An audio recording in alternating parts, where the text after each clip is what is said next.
अगर चाणक्य पंडित लड़ते तो खट्टर साहब को आंखों चने चबा देते। रोजगार के मामले में जो हरियाणा नंबर 1 हुआ करता था, आज वहाँ रोजगार के साधन नहीं है। भारतीय जनता पार्टी एक गंभीर चुनौती और बीमारी से गुजर रही है। इसके इलाज के लिए बड़े डॉक्टर को अमित शाह जी आप कह रहे हैं, उनको बुलाया गया है। कुलदीप शर्मा आपकी बार विधानसभा चुनाव कहाँ से लड़ेंगे? ये साथी हैं राव इंद्रजीत, वो भाजपा से नाखुश लग रही है। क्या कांग्रेस में आना चाहे तो ले सकती है कांग्रेस? वो कभी खुश हो जाते हैं, कभी ना खुश हो जाते हैं। विधानसभा चुनाव को लेकर सभी पार्टी अपने अपने प्रचार प्रसार में लग गई है। जब लोकसभा का नतीजा आया उसके बाद लगातार बीजेपी के गृह मंत्री अमित शाह लगातार हरियाणा के दौरे पर हैं और आने वाले विधानसभा चुनाव को लेकर फिर तैयारियों में जुटे हैं। हमारे साथ कांग्रेस के पूर्व स्पीकर कुलदीप शर्मा मौजूद हैं। सर, किस तरह की तैयारी विधानसभा चुनाव में अब कांग्रेस की है? लोकसभा के नतीजे आए हैं, उसके बाद विधानसभा चुनाव में किस तरह की तैयारी है? देखिए, एक चरण हमारी पार्टी का जो कार्यकर्ताओं ने 5 सीटें दिलवाई और दूसरी तरफ कड़ा मुकाबला किया है, उसका धन्यवादी दौर का जो फर्स्ट राउंड है वो कंप्लीट हो चुका है और सभी कॉन्स्टिट्यूएंसीज वर्कर्स मीटिंग भी हो जाती है, उनका धन्यवाद भी था। कार्यक्रमों में उत्साह, प्रेरणा और ऊर्जा दी जाती है। अब दूसरा चरण शुरू हुआ पदयात्राओं का। पदयात्राओं के माध्यम से हम हर एक 90 की 90 कॉन्स्टिट्यूएंसीज को टच करेंगे। तीसरी तैयारी है कि अब चौधरी भूपेंद्र सिंह हुड्डा और प्रदेश के अध्यक्ष और स्वयं बाबरिया ये रथ लेकर जो प्रोमिनेंट लीडरशिप है हरियाणा की, वो सभी संभागों में, सभी कॉन्स्टिट्यूएंसीज में जाएगी। उधर बाबरिया जी ने व्यापारी सम्मेलन भी किया है, पिछड़े वर्ग का भी किया है, 3-4 सम्मेलन वो स्वयं कर चुके हैं। आज हरियाणा में बड़ी गंभीर स्थिति है, तनाव बना हुआ है, क्योंकि जो असामाजिक तत्व हैं वो हावी हो चुके हैं। पुलिस नाकाम है, फेल है, लॉ एंड ऑर्डर चरमरा चुका है, जगह जगह कत्ल हो रहे हैं, बलात्कार हो रहे हैं, व्यापारियों को लूटा जा रहा है, फिरौतियां मांगी जा, बैंक लूट लिए गए हैं। ऐसा तो माहौल कभी बिहार में नहीं रहा है। ऐसी परिस्थिति में जो व्यापारी वर्ग है वो बड़ा अपने आप को दे आर फीलिंग कि भी लॉ एंड ऑर्डर अब रहा नहीं हरियाणा में। इससे नुकसान होगा व्यापार में, स्टेट को नुकसान होगा, व्यापार को स्टेट का नुकसान होगा, तो एम्प्लॉयमेंट में नुकसान होगा। तो इन बातों को ये लोग समझ नहीं रहे हैं और कांग्रेस पूरी तरह, हमारी पार्टी ने कहा है कि हमारी सरकार आएगी तो जैसे 2005 में 2009 में कांग्रेस की सरकार हुआ करती थी और लोग अपने आप को सुरक्षित महसूस किया करते थे। 24 एनकाउंटर्स हुए थे, बदमाश भाग गए थे।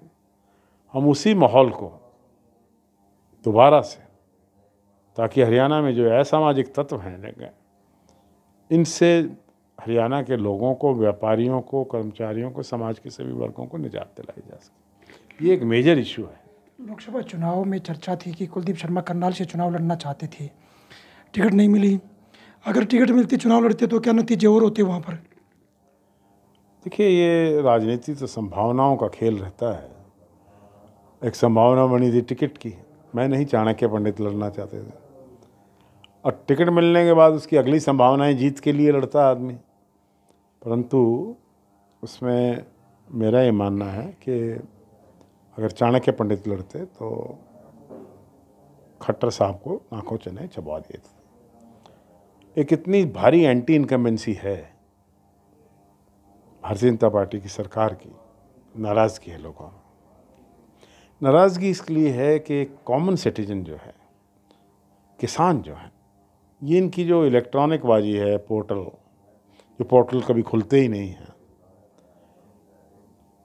सर्वर्स बंद पड़े हैं, property ID, family ID, pensions, लोगों के हाथ में इतने कागज थमवा दिए, इतना तंग किया है 5 साल इन्होंने। रोजगार के मामले में जो हरियाणा नंबर 1 हुआ करता था, आज वहाँ रोजगार के साधन नहीं हैं। रोजगार में अब भी हम नंबर 1 हैं, लेकिन बेरोजगारी में नंबर है। तो ये सब परिस्थितियाँ, यूथ में फ्रस्ट्रेशन है, छोड़ छोड़ के देश जा रहे हैं, इंग्लैंड, ऑस्ट्रेलिया, कनाडा, बाहर जा रहे हैं। 5000 स्कूल बंद हो गए हैं। अनदर शिक्षा के क्षेत्र में सरकार कुछ प्रोवाइड नहीं कर पाई। तो आपने एक हैवी एंटी इनकम्बेंसी का दौर देखा, जिसमें बिना संगठन के बाहर होते हुए कांग्रेस पार्टी ने भारतीय जनता पार्टी को 5 सीटों पर हराया। जहां हम 10 की 10 हारे थे, वहाँ आज हम 5 जीते। हमारा वोट शेयर बढ़ा है। तो ये परिस्थितियाँ डिफरेंट। अब आपने अमित शाह जी के दौरे का जिक्र किया। देखिए, जब बीमारी गंभीर हो जाती है तो बड़े डॉक्टर को बुलाया जाता है। भारतीय जनता पार्टी एक गंभीर चुनौती और बीमारी से गुजर रही है। इसके इलाज के लिए बड़े डॉक्टर को अमित शाह जी, आप कह रहे हैं, हमको बुलाया गया है। पहले बुलाया गया था पंचकुला में, अब कहीं दक्षिण हरियाणा में आ रहे हो। लेकिन you can't put life into dead horse. Bharatiya Janata party जातीयता के खेल में उलझी हुई है। हम विकास कराना चाहते हैं, हम रोजगार लाना चाहते हैं, हम हरियाणा को फिर नंबर 1 बनाना चाहते हैं। वो जातियों के खेल में उलझी पड़ी है। कुलदीप शर्मा, आपकी बार विधानसभा चुनाव कहाँ से लड़ेंगे? देखिए, मैं तो गन्नौर से लड़ना चाहूँगा, पर पार्टी अपना आदेश दिया करती है और पार्टी फैसला करेगी तो मैं गन्नौर से चुनाव लड़ूंगा।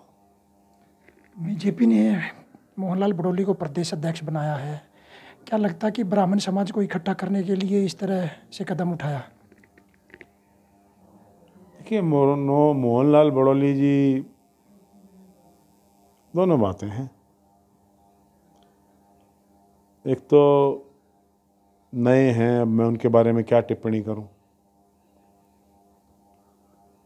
भारतीय जनता पार्टी किसी को अध्यक्ष बनाए, ये तो उनका मामला है। मैंने कहा ना कि अभी जातीयता के खेल में, जातिवाद के खेल में उलझी पड़ी। आपके प्रिय साथी हैं राव इंद्रजीत, वो भाजपा से नाखुश लग रही हैं। क्या कांग्रेस में आना चाहे तो ले सकती है कांग्रेस? राव इंद्रजीत बड़े नेता हैं और 5 बार के सांसद हैं। नाखुश हैं, खुश कौन है? जो नाखुश लोगों की बड़ी सी लिस्ट है, उसमें वो भी शामिल हैं। लेकिन इन संभावनाओं पर मुझे कुछ दिखाई नहीं देता कि वो अभी तो चुनाव बने हैं, केंद्र में मंत्री बने हैं, कि वो कांग्रेस में आ सकते हैं। ये एक सिर्फ काइट फ्लाइंग है। वो कभी खुश हो जाते हैं, कभी ना खुश हो जाते हैं। लेकिन 10 साल में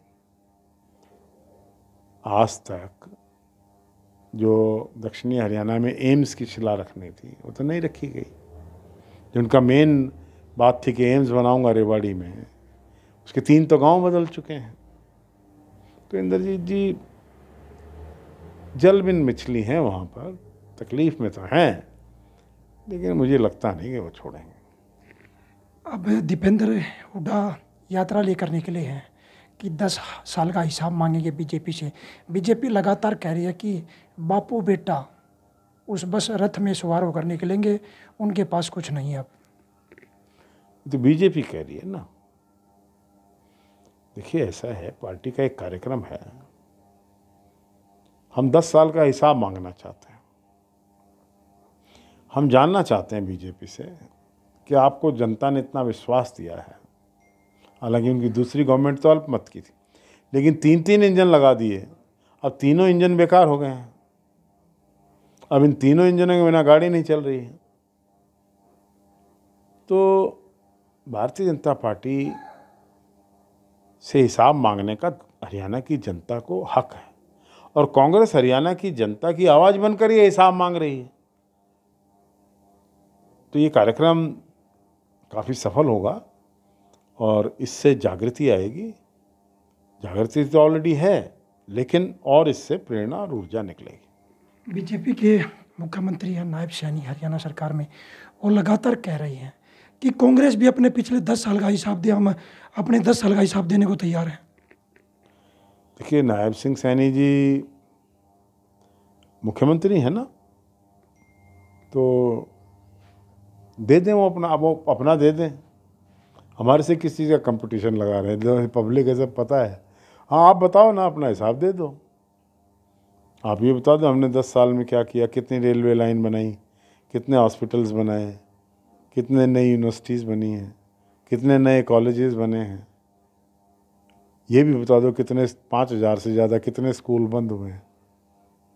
ये भी बता दो कि आपने जो 148 कॉलेज खोलने की घोषणा की थी, उनको यूजीसी ने परमिशन ही नहीं दी, क्योंकि they don't come up to the standards. Gannaur का कॉलेज कहाँ है? एक प्राइमरी स्कूल के प्रेमिसेस में गवर्नमेंट कॉलेज का बोर्ड लगा रखा है। इस तरह कॉलेज थोड़ी खोलते हैं। उसके लिए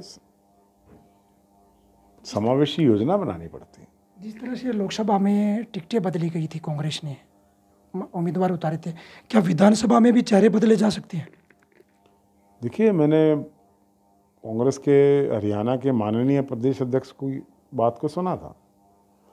उन्होंने कहा कि भाई मेरिट के आधार पर हम देंगे, विनेबिलिटी हमारा मुख्य आधार है। और उन्होंने ये भी कहा कि भी अगर किसी विनेबिलिटी के दायरे में कोई मौजूदा सिटिंग एमएलए नहीं आएगा तो हम उसको भी अपने तरीके से असेस करेंगे। तो जब प्रदेश के अध्यक्ष ने ये कहा है कि ये 2 फार्मूला हैं, मेरिट और विनेबिलिटी, सीट जीतनी है, सरकार बनानी है, किसी का फेवर थोड़ी करना है। लगातार बीजेपी के केंद्रीय मंत्री अमित शाह चाहे और कोई मंत्री लगातार हरियाणा में दौरे कर रहे हैं। तीसरी बार फिर सरकार बनाने का दावा कर रहे हैं कि हरियाणा प्रदेश में तीसरी बार फिर बीजेपी की सरकार बनेगी।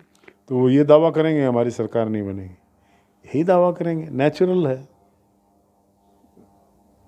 लेकिन भारतीय जनता पार्टी की सरकार हरियाणा में बनने वाली नहीं है, क्योंकि लोगों का मन, जो वोटिंग परसेंटेज आया, उससे क्लियर है, इंडिकेट कर रहा है कि लोग भारतीय जनता पार्टी के इस शासन को 10 साल को बदलना चाहते हैं।